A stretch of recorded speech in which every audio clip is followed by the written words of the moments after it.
So hi friends, welcome to our channel. Friends, మనకి national bank for agriculture and rural development అనేటువంటి ఈ యొక్క ప్రభుత్వ సంస్థ నుంచి గ్రేడ్ ఏ ఆఫీసర్ స్థాయి పోస్టులకి సంబంధించి ఈ యొక్క జాబ్ నోటిఫికేషన్ అనేది ఆఫీషియల్గా అయితే రిలీజ్ చేయడం జరిగింది. ఈ యొక్క పోస్టులకి సెలెక్ట్ అయినటువంటి క్యాండిడేట్స్కి మంత్లీ వచ్చరికి 1 lakh వరకు కూడా శాలరీ అనేది రావడం జరుగుతుంది. మన సొంత రాష్ట్రంలోనే జాబ్ పోస్టింగ్ అనేది కూడా ఉంటుంది కాబట్టి ఇంట్రెస్ట్ ఎలిజిబుల్ క్యాండిడేట్స్ డెఫినెట్గా ఈ యొక్క ఆపర్చునిటీని అయితే యూటిలైజ్ అయితే చేసుకోండి. ఈ విధంగా ఇక నోటిఫికేషన్కి సంబంధించి కంప్లీట్ డీటెయిల్స్తో పాటు అప్లికేషన్ ప్రాసెస్ అనేది కూడా చెప్తాను కాబట్టి స్కిప్ చేయకుండా ఎండ్ వరకు చూసి అప్లికేషన్స్ అయితే సబ్మిట్ అయితే చేసుకోండి. ఫస్ట్ టైం మన ఛానల్ని విజిట్ చేస్తున్నట్లయితే కనుక సబ్స్క్రైబ్ అయితే చేసుకోండి. అదేవిధంగా పక్కనే వచ్చే బెల్ ఐకన్ కూడా యాక్టివేట్ చేసి పెట్టుకోండి ఫ్రెండ్స్. మీరు ఇచ్చేటువంటి లైక్స్ అలా ఎంకరేజింగ్ అండ్ మోటివేషన్గా ఉంటాయి కాబట్టి సో ప్రతి ఒక్కరు కూడా వీడియోని లైక్ చేసి మీ ఫ్రెండ్స్ అండ్ ఫ్యామిలీ మెంబర్స్కి అయితే షేర్ చేయండి friends. Okay, let's start the video. Friends, ఈ యొక్క పోస్ట్కి సంబంధించి ఇంపార్టెంట్ డేట్స్ విషయానికి వచ్చినట్లయితే కనుక సో మనకి ఇవాటి నుంచి కూడా అప్లికేషన్ ప్రాసెస్ అనేది స్టార్ట్ కావడం జరిగింది. ఇక లాస్ట్ ఇయర్ విషయానికి వచ్చినట్లయితే కనుక August 15th వరకు కూడా ఈ యొక్క రిక్రూట్మెంట్కి ఆన్లైన్లో అప్లికేషన్స్ అనేవి సబ్మిట్ అయితే చేసుకోవాల్సి అయితే ఉంటుంది. సో ఇక పోస్ట్కి సంబంధించి రిటన్ ఎగ్జామినేషన్ అనేది September 1st కండక్ట్ చేస్తాము అని చెప్పేసి ఇక్కడ మనకి జాబ్ డీటెయిల్స్లోనే క్లియర్గా మెన్షన్ చేయడం జరిగింది. గాయస్, మనకి ఈ యొక్క నోటిఫికేషన్ ద్వారా గ్రేడ్ ఏ ఆఫీసర్ స్థాయి పోస్టులు అయినటువంటి అసిస్టెంట్ మేనేజర్ ఉద్యోగాన్ని అయితే మనకి రిక్రూట్మెంట్ అయితే చేయడం జరుగుతుంది. సో ఈ యొక్క పోస్టులకి ఎవరెవరు అప్లై చేసుకోవచ్చు అని చూసుకున్నట్లయితే కనుక ఆల్ ఇండియన్ నేషనల్ సిటిజన్స్ అందరికీ కూడా మనకి ఈక్వల్ ఛాన్సెస్ అనేవి ఇవ్వడం జరిగింది. అంటే మీరు ఏ స్టేట్కి చెందినా సరే both male and female candidates ఇద్దరు కూడా ఈ యొక్క వేకెన్సీస్కి అప్లై అయితే చేసేసుకోవచ్చు. సో పోస్టుల వారిగా వేకెన్సీస్కి సంబంధించిన డీటెయిల్స్ కనుక చూసుకున్నట్లయితే కనుక సో ఇక్కడ మనకి వేరియస్ డిపార్ట్మెంట్లో ఉన్నటువంటి వేకెన్సీస్ని రిక్రూట్మెంట్ అయితే చేయడం జరుగుతుంది. ఏ క్యాస్ట్ వరకు ఎన్నెన్ని వేకెన్సీ అనేవి కేటాయించినటువంటి డీటెయిల్స్ని కూడా మనకి ఇక్కడ నోటిఫికేషన్లో క్లియర్గా మెన్షన్ చేయడం జరిగింది. General, SC, ST, OBC, economically weaker సెక్షన్తో పాటుగా ఇంక్లూడింగ్ మనకి PWD క్యాండిడేట్స్కి కూడా సపరేట్గా వేకెన్సీ అనేవి కేటాయించడం జరిగింది. టోటల్గా మనకి 1 or 2 వేకెన్సీస్కి సంబంధించి ఈ యొక్క జాబ్ నోటిఫికేషన్ అనేది రిలీజ్ చేయడం అయితే జరిగింది గైస్. సో ఇక పోస్టులకి అప్లై చేసుకోవడం మీకు ఉండాల్సినటువంటి ఏజ్ లిమిట్ విషయానికి వచ్చినట్టయితే కనుక July 1st, 2024 నాటికి మీకు మినిమం ఏజ్ అనేది 21 years అయితే కంప్లీట్ అయి ఉండాలి. జనరల్ అభ్యర్థినట్లే కనుక 30 years వరకు కూడా అప్లై అయితే చేసేసుకోవచ్చు. OBC క్యాండిడేట్స్ అయినట్లయితే కనుక 33 years వరకు, SC, ST క్యాండిడేట్స్ అయినట్లయితే కనుక 35 years వరకు కూడా అప్లై చేసుకోవచ్చు అని చెప్పేసి ఇక్కడ మనకి ఏజ్ లిమిట్కి సంబంధించిన డీటెయిల్స్లోనే క్లియర్గా మెన్షన్ చేయడం జరిగింది.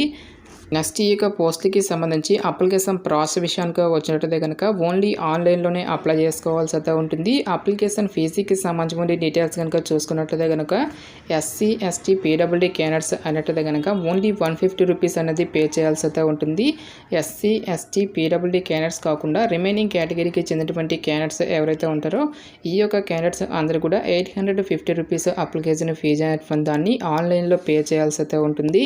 సో ఇక పోస్ట్లకి సెలెక్ట్ అయినటువంటి క్యాండిడేట్స్కి మనకి పే స్కేల్ అనేది ఏ విధంగా ఉంటుందని చూసుకున్నట్టయితే కనుక సో మనకి బేసిక్ పైనే 44,000కి పైగా మనకి శాలరీ అనేది రావడం జరుగుతుంది. దీంతో పాటుగా అడిషనల్గా మనకి చాలా రకాల సెంట్రల్ గవర్నమెంట్కి సంబంధించి అలవెన్సెస్ అనేవి కూడా మనకి పే చేయడం జరుగుతుంది. లైక్ మనకి DNS అలవెన్సెస్, హౌస్ రెంట్ అలవెన్సెస్తో పాటు ట్రావెల్ అలవెన్సెస్, నెక్స్ట్ మనకి ఇంటర్నెట్, టెలిఫోన్ ఛార్జెస్తో పాటు book grant, allowances for furnishing of residences, medical ఎక్స్పెన్సెస్తో పాటుగా మనకి లీవల్ ట్రావెల్ కన్సెషన్ అని చెప్పేసి ఈ విధంగా మనకి అన్ని రకాల సెంట్రల్ గవర్నమెంట్కి సంబంధించి అలవెన్సెస్ అన్నీ కలుపుకుంటూ మనకి అప్రాక్సిమేట్లీ వచ్చేసరికి 1 lakh వరకు కూడా మంత్లీ శాలరీ అనేది రావడం అనేది జరుగుతుంది.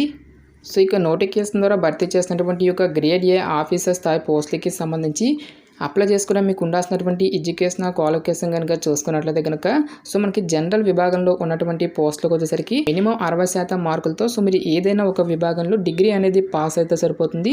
సో మీరు ఏ విభాగంలో డిగ్రీ పాస్ అయినా సరే ఈ యొక్క జాబ్స్కి మీరు అప్లై అయితే చేసేసుకోవచ్చు. సో మీరు బీటెక్ చేసినా, B Pharmacy చేసినా, BSc చేసినా, BCom చేసినా సరే ఈ యొక్క జాబ్స్కి మీరు అప్లై అయితే చేసేసుకోవచ్చు. నెక్స్ట్ మనకి చార్టెడ్ అకౌంటెంట్తో పాటు ఫైనాన్స్ విభాగంలో కూడా వేకెన్సీ అనేవి కేటాయించడం జరిగింది. ఈ యొక్క పోస్టులకి ఎవరైతే BBA finance or banking complete చేసినటువంటి candidates, BMS finance or banking అనేది కంప్లీట్ చేసినటువంటి క్యాండిడేట్స్ కూడా ఈ యొక్క జాబ్స్కి అప్లై అయితే చేసేసుకోవచ్చు.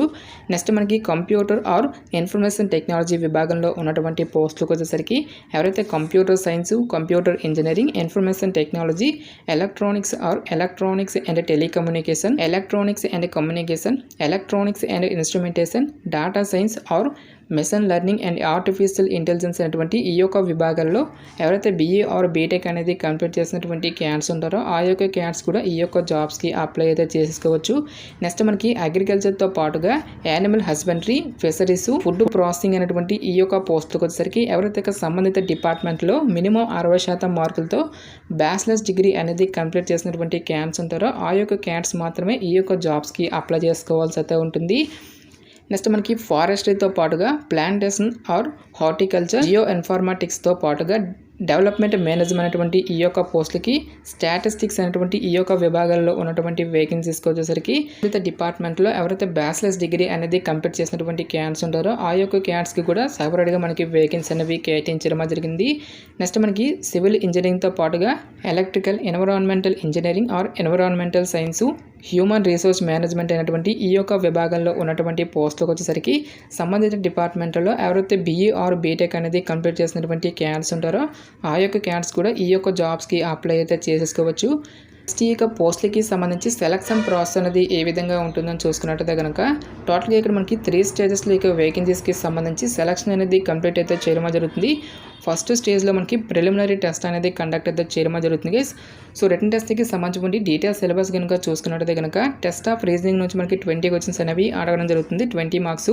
నెక్స్ట్ మనకి English language, computer knowledge, quantitative aptitude, decision making, general అవేర్నెస్తో పాటుగా economic and social issues with focus on rural India నుంచి 40 క్వశ్చన్స్ అనేవి అడగడం జరుగుతుంది, 40 మార్క్స్.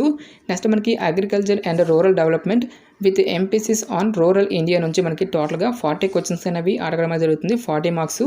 టోటల్గా మనకి 200 మార్క్స్కి అయితే యొక్క ప్రిలిమినరీ ఎగ్జామినేషన్ అనేది ఉంటుంది. ఓన్లీ ఇంగ్లీష్ అండ్ హిందీ లాంగ్వేజ్లో మాత్రమే మనకి ఈ యొక్క క్వశ్చన్స్ అనేవి అడగడం జరుగుతుంది గైస్. 2 అవర్స్ పాటు కూడా మనకి ఒక టెస్ట్ అనేది కండక్ట్ అయితే చేయడం జరుగుతుంది. సో ఎవరైతే ఇక ఫేజ్ 1ని క్లియర్ చేసినటువంటి క్యాండిడేట్స్కి ఫర్దర్గా మనకి ఫేజ్ 2 అనేది కూడా కండక్ట్ అయితే చేయడం జరుగుతుంది. ఫేజ్ 2 అనేది మనకి డిసిప్లిన్ రిలేటెడ్గా మనకి ఒక్కొక్క పోస్ట్కి సంబంధించి ఒక్కొక్క రకమైనటువంటి సిలబస్ అనేది ఇక్కడ మనకి మెన్షన్ చేయడం జరిగింది. సో ఇక్కడ మనకి జర్నలిస్ట్ విభాగంలో ఉన్నటువంటి పోస్టులకి ఏంటంటే మనకి పేపర్ 1తో పాటుగా పేపర్ 2 అని చెప్పేసి మనకి డివైడ్ అయితే చేయడం జరిగింది గైస్. పేపర్ 1 అనేది మనకి జనరల్ ఇంగ్లీష్ నుంచి టోటల్గా మనకి 3 క్వశ్చన్స్ అనేవి అడగడం జరుగుతుంది, 100 మార్క్స్, 90 మినిట్స్ పాటు కూడా మనకి ఒక పేపర్ 1 అనేది ఉంటుంది. పేపర్ 2లో వచ్చేసరికి మనకి economic and social issues and agriculture and rural development అనేటువంటి ఈ యొక్క టాపిక్ నుంచి 30 మల్టిపుల్ చాయిస్ క్వశ్చన్స్ అనేవి మనకి ఆబ్జెక్టివ్లోను, 6 క్వశ్చన్స్ అనేవి మనకి డిస్క్రిప్టివ్లో అయితే ఒక పేపర్ 2 అనేది కండక్ట్ చేయడం జరుగుతుంది. టోటల్గా మనకి 100 మార్క్స్, 120 మినిట్స్ పాటు కూడా ఈ టెస్ట్ అనేది మనకి కండక్ట్ అయితే చేయడం జరుగుతుంది. కొన్ని పోస్టులకు వచ్చేసరికి మనకి 2 మార్క్స్ అనేవి కేటాయిస్తారు, మరికొన్ని పోస్టులకు వచ్చేసరికి మనకి 1 మార్క్ అనేది కేటాయించడం జరుగుతుంది. నెక్స్ట్ మనకి నెగిటివ్ మార్క్స్ అనేవి కూడా ఉన్నాయి అని చెప్పేసి ఇక్కడ మనకి జాబ్ డీటెయిల్స్లోనే క్లియర్గా మెన్షన్ చేయడం జరిగింది. ఈ విధంగా మనకి ప్రతి ఒక్క పోస్ట్కి సంబంధించి ఫేజ్ 2కి సంబంధించిన డీటెయిల్స్ సిలబస్ అనేటువంటిది కూడా మనకి ఇక్కడ రిక్రూట్మెంట్ నోటిఫికేషన్లోనే క్లియర్గా మెన్షన్ చేయడం జరిగింది.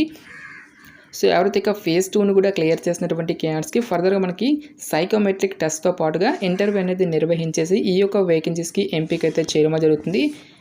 నెక్స్ట్ ఎగ్జామినేషన్ సెంటర్స్కి సంబంధించిన డీటెయిల్స్ కనుక చూసుకున్నట్టయితే కనుక ఫేజ్ 1 అనేది మనకి ఆంధ్రప్రదేశ్ అభ్యర్థులకి శ్రీకాకుళం, గుంటూరు, విజయవాడ, కడప, కర్నూలు, నెల్లూరు, రాజమండ్రి, విశాఖపట్నం, తిరుపతి, కాకినాడ, విజయనగరం అనేటువంటి ఈ యొక్క లొకేషన్స్లో మనకి ఫేజ్ 1 అనేది కండక్ట్ అయితే చేయడం జరుగుతుంది.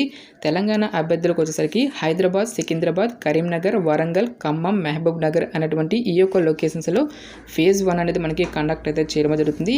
ఫేజ్ 2 అనేది మాత్రం మనకి ఓన్లీ పర్టికులర్ స్టేట్స్ని మాత్రం మనకి ఇక్కడ ఎగ్జామినేషన్ సెంటర్స్గా ఇవ్వడం జరిగింది. మన 2 తెలుగు రాష్ట్రాలకి కూడా హైదరాబాద్ ఆర్ సికింద్రాబాద్ అనేటువంటి ఈ యొక్క లొకేషన్స్లో మాత్రం మనకి ఫేజ్ 2 అనేది కండక్ట్ అయితే చేయడం జరుగుతుంది. గాస్ మనకి ఈ యొక్క నోటిఫికేషన్ అనేది గవర్నమెంట్ ఆఫ్ ఇండియా కింద పనిచేస్తున్నటువంటి national bank for agriculture and rural development అనేటువంటి ఈ యొక్క ప్రభుత్వ సంస్థ నుంచి పర్మనెంట్ గ్రేడ్ ఏ ఆఫీసర్ స్థాయి పోస్టులకి సంబంధించి ఈ యొక్క జాబ్ నోటిఫికేషన్ అనేది రిలీజ్ చేయడం జరిగింది. ఇంట్రెస్ట్ ఎలిజిబుల్ క్యాండిడేట్స్ డెఫినెట్గా ఈ యొక్క రిక్రూట్మెంట్కి అప్లై అయితే చేసేసుకోండి. ఇక పోస్టులకి సెలెక్ట్ అయినటువంటి క్యాండిడేట్స్కి జాబ్ పోస్టింగ్ అనేది కూడా మనకు సొంత రాష్ట్రంలోనే ఉంటుంది కాబట్టి ఇంట్రెస్ట్ ఎలిజిబుల్ క్యాండిడేట్స్ డెఫినెట్గా ఈ యొక్క ఆపర్చునిటీని అయితే యూటిలైజ్ అయితే చేసుకోండి. ఇక నోటిఫికేషన్కి సంబంధించినటువంటి లింక్స్ అన్నింటినీ కూడా వీడియో డిస్క్రిప్షన్లోను కామెంట్ సెక్షన్లో అయితే ప్రొవైడ్ అయితే చేస్తాను గైస్. ఇంకా ఇక నోటిఫికేషన్కి సంబంధించి మీకు ఎటువంటి డౌట్స్ వచ్చినా సరే నాకు కామెంట్ సెక్షన్లో కామెంట్ అయితే చేయండి. ఇటువంటి మరిన్ని జాబ్ అప్డేట్స్ కోసం మన ఛానల్ని సబ్స్క్రైబ్ చేసుకుని బెల్ ఐకాన్ కూడా యాక్టివేట్ చేసి పెట్టుకోండి. సో ఇది ఫ్రెండ్స్ ఇవాల్టి వీడియో. రేపు మరొక మంచి జాబ్ అప్డేట్తో మళ్ళీ మీ ముందుకు రావడమే జరుగుతుంది. Thanks for watching. Have a nice day.